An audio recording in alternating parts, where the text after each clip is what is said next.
एके news में एक बार फिर से आपका स्वागत है। चलिए जानते हैं देश और दुनिया की तमाम बड़ी और काम की महत्वपूर्ण खबरों को फटाफट अंदाज में। पहली खबर में दिल्ली सीएम पर शाह के घर मीटिंग, आपसी ने सीएम पद से दिया इस्तीफा, एलजी सक्सेना ने विधानसभा भंग की। दिल्ली विधानसभा चुनाव 2025 में भारतीय जनता पार्टी ने 70 में से 48 सीटें जीतकर 26 साल बाद सत्ता में वापसी की है, जबकि कांग्रेस को एक भी सीट पर जीत नहीं मिली। आपसी के इस्तीफा सौंपने के बाद दिल्ली बीजेपी का प्रतिनिधि मंडल भी एलजी से मिलने पहुंचा।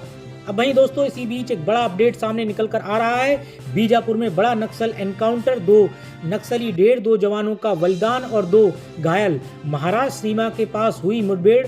बीजापुर जिले में महाराष्ट्र सीमा से लगे नेशनल पार्क इलाके में डीआरजी, एसटीएफ व बस्तर फाइट के जवानों की संयुक्त टीम के साथ नक्सलियों की बड़ी मुठभेड़ हुई है। बताया जा रहा है कि इस मुठभेड़ में जवानों ने 12 नक्सलियों को ढेर कर दिया है। अब वहीं दोस्तों अगली खबर में किसान नेता डल्लेवाल की ज्यादातर नसें ब्लॉक, पैरों में ड्रिप लगाने की कोशिश, 75 दिनों से आमरण अनशन जारी। आज किसान सांसदों को ज्ञापन सौंपेंगे।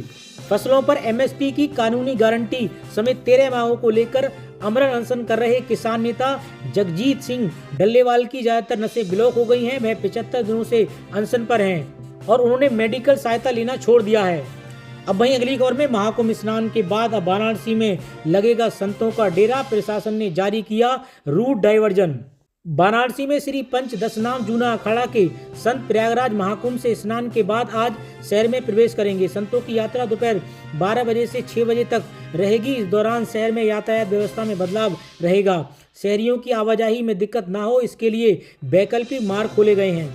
वहीं दोस्तों अगली खबर में देश के बड़े सरकारी और प्राइवेट बैंक अपने ग्राहकों में एफडी करने पर बम्पर ब्याज का ऑफर कर रहे हैं। कई बैंक ग्राहकों को 1 साल की एफडी पर अधिकतम 7.75% तक ब्याज दर दे रहे हैं।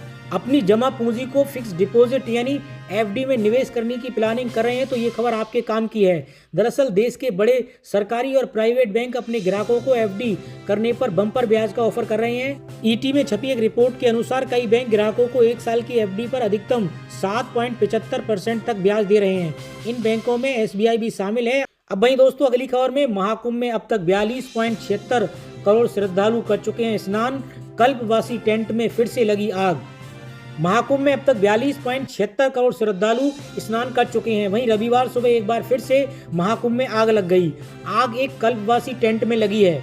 अब वहीं दोस्तों अगली खबर में दिल्ली चुनाव के परिणाम पर राहुल गांधी का पहला बयान, बोले लड़ाई जारी रहेगी। दिल्ली चुनाव परिणाम पर राहुल गांधी ने कहा, दिल्ली का जनादेश हम विनम्रता से स्वीकार करते हैं। प्रदेश के सभी कांग्रेस कार्यकर्ताओं को और उनके समर्पण और उनकी सभी मतदाताओं को उनके समर्थन के लिए दिल से धन्यवाद। प्रदूषण, महंगाई, भ्रष्टाचार के विरुद्ध दिल्ली की प्रगति और दिल्ली वासियों के अधिकारों की ये लड़ाई जारी रहेगी। अब वहीं दोस्तों अगली खबर में यूपी में वाहनों को करें टोल फ्री। महाकुंभ को लेकर अखिलेश यादव ने सरकार से की मांग। समाजवादी पार्टी के राष्ट्रीय अध्यक्ष अखिलेश यादव ने सरकार से मांग की है कि महाकुंभ के मद्देनजर यूपी में वाहनों को टोल से मुक्त किया जाए। उन्होंने कहा कि जब फिल्मों को मनोरंजन कर से मुक्त किया जा सकता है तो महाकुंभ के महापर्व पर गाड़ियों को कर मुक्त क्यों नहीं। अब वहीं दोस्तों अगली खबर में दिल्ली की हार के बाद पंजाब में बड़े उलटफेर की भविष्यवाणी, उड़ा देगी अरविंद केजरीवाल की नींद। दिल्ली विधानसभा चुनाव में आम आदमी पार्टी की हार और बीजेपी की जीत से पंजाब की राजनीति में हलचल मच सकती है। इस चुनाव के परिणाम से श्रोमणी अकाली दल और कांग्रेस को खुशी देने का मौका दिया है, जो पंजाब में अपनी खोई हुई जमीन तलाश रही है। श्रोमणी अकाली दल के नेता सुखबीर सिंह बादल ने दिल्ली के लोगों को आम आदमी पार्टी के झूठे और धोखे को उजागर करने के लिए बधाई दी है। कांग्रेस के नेता प्रताप सिंह बाजवा ने बड़ा दावा करते हुए पंजाब के आप के टूटने की भविष्यवाणी कर दी है। पॉलिटिक्स एक्सपर्ट मानते हैं कि दिल्ली की हार से पंजाब में भगवंत मान सरकार की चुनौती बढ़ गई है, क्योंकि केजरीवाल का दिल्ली मॉडल फेल हो चुका है। दिल्ली विधानसभा चुनाव में आम आदमी पार्टी की हार के बाद पंजाब में राजनीति उथल पुथल की संभावना है। दिल्ली में अरविंद केजरीवाल की नई दिल्ली विधानसभा सीट से हार ने इस आशंका को और मजबूत कर दिया है। वे अपनी चमत्कारी और भरोसेमंद होने की छवि को खो चुके हैं। दिल्ली में वे मोदी की गारंटी के सामने नहीं टिक सके। अरविंद केजरीवाल अब किसी संवैधानिक पद पर नहीं है। राज्यसभा चुनाव में भी अभी 2 साल का वक्त बाकी है। तब तक अरविंद केजरीवाल आपके संयोजक पद से ही संतोष करेंगे। आम आदमी पार्टी के पास सिर्फ पंजाब ही ऐसा स्टेट बचा है जहां सत्ता में है। इन 2 वर्षों में राजनीति में बड़े बदलाव की संभावना से इनकार नहीं किया जा सकता और माना जा रहा है कि केजरीवाल की व्यक्तिगत के कारण पंजाब के नेता अपनी वफादारी बदल सकते हैं। वहीं दोस्तों अगली खबर में आज यानी 9 फरवरी को सरकारी तेल कंपनियों ने पेट्रोल और डीजल की कीमतों में गिरावट का ऐलान किया है। देश भर में विभिन्न शहरों में तेल के दाम में हल्की कमी देखने को मिल रही है, जबकि कुछ स्थानों पर कीमतों में बढ़ोतरी हुई है। ये गिरावट वैश्विक बाजार में कच्चे तेल के भाव में कमी के कारण आई है।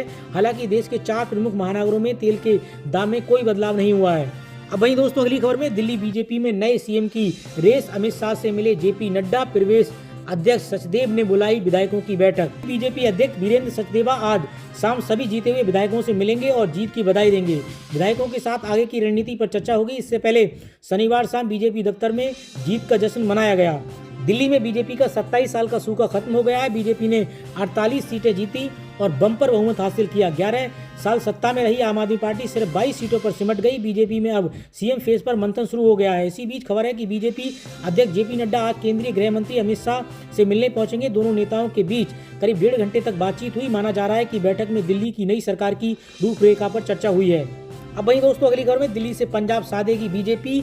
ये 5 नाम सीएम की रेस में सबसे आगे। 27 साल के लंबे इंतजार के बाद बीजेपी ने दिल्ली की सत्ता में वापसी की है। प्रधानमंत्री नरेंद्र मोदी के चेहरे पर चुनाव लड़ा गया था। बीजेपी ने सीएम उम्मीदवार की घोषणा भी नहीं की थी। इस बीच बीजेपी किसे दिल्ली का मुख्यमंत्री बनाएगी, इस सवाल का जवाब अभी तक नहीं मिला है। दिल्ली बीजेपी अध्यक्ष सचदेवा से जब सीएम के चेहरे के बारे में सवाल किया गया तो उन्होंने कहा कि इसका फैसला पार्टी का केंद्रीय नेतृत्व करेगा। विधायक दल की बैठक के बाद फैसला लिया जाएगा। हालांकि बीजेपी ने मुख्यमंत्री पद के लिए अपने नाम पर चुप्पी साधी रखी है, लेकिन 5 संभावित नाम चर्चा में हैं। इन पर पार्टी के सीट्स पद के लिए प्रचार कर सकती हैं। इसमें पहला नाम आता है परवेज साहिब सिंह वर्मा का। पूर्व सांसद परवेज साहिब सिंह वर्मा नई दिल्ली सीट पर आम आदमी पार्टी के प्रमुख अरविंद केजरीवाल को हराने के बाद बीजेपी के लिए एक प्रमुख चेहरा बन गए हैं। दिल्ली के पूर्व मुख्यमंत्री साहिब सिंह वर्मा के बेटे वर्मा ने इस जीत के साथ चर्चा में आ गए हैं। वे अरविंद केजरीवाल के गढ़ में सेंध लगाने में कामयाब रहे। इसमें अगला नाम आता है विजेंद्र गुप्ता का। वरिष्ठ भारतीय जनता पार्टी के नेता विजेंद्र गुप्ता ने दिल्ली बीजेपी प्रमुख के रूप में कार्य किया है। वे लगातार रोहिणी सीट्स पर कब्जा करने में कामयाब रहे हैं। 2015 और 2020 में दोनों में आम आदमी पार्टी की लहर के बावजूद जीत हासिल की थी। गुप्ता ने दिल्ली विधानसभा चुनाव में विपक्ष के नेता के रूप में भी काम किया है। उनके अनुभव और सरल व्यवहार की वजह से कार्यकर्ता पहचानते हैं। भाई इसमें अगला नाम आता है सतीश उपाध्याय का। सतीश उपाध्याय को बीजेपी का ब्राह्मण चेहरा माना जाता है। वे पहले बीजेपी के प्रदेश अध्यक्ष, दिल्ली युवा मोर्चा के प्रमुख और एनडीएमसी के उपाध्यक्ष रह चुके हैं। अपने प्रशासनिक अनुभव के साथ साथ उन्होंने संगठन में कई जिम्मेदारियां संभाली हैं। मध्य प्रदेश के सह प्रभारी रहे हैं। आरएसएस से भी उनका गहरा नाता है। वहीं इसमें अगला नाम आता है आशीष सूद का। आशीष सूद बीजेपी का पंजाबी चेहरा है। पार्षद रह चुके हैं। दिल्ली बीजेपी के महासचिव भी रह चुके हैं। ये वर्तमान में गोवा के प्रभारी और जम्मू कश्मीर के सह प्रभारी हैं। उनके केंद्रीय नेताओं से करीबी संबंध है। वे डीयू के अध्यक्ष भी रह चुके हैं। सूद को दिल्ली की कमान देकर बीजेपी पंजाब में पेट बनाने की कोशिश कर सकती है। वहीं इस कड़ी में अगला नाम आता है जितेंद्र महाजन का।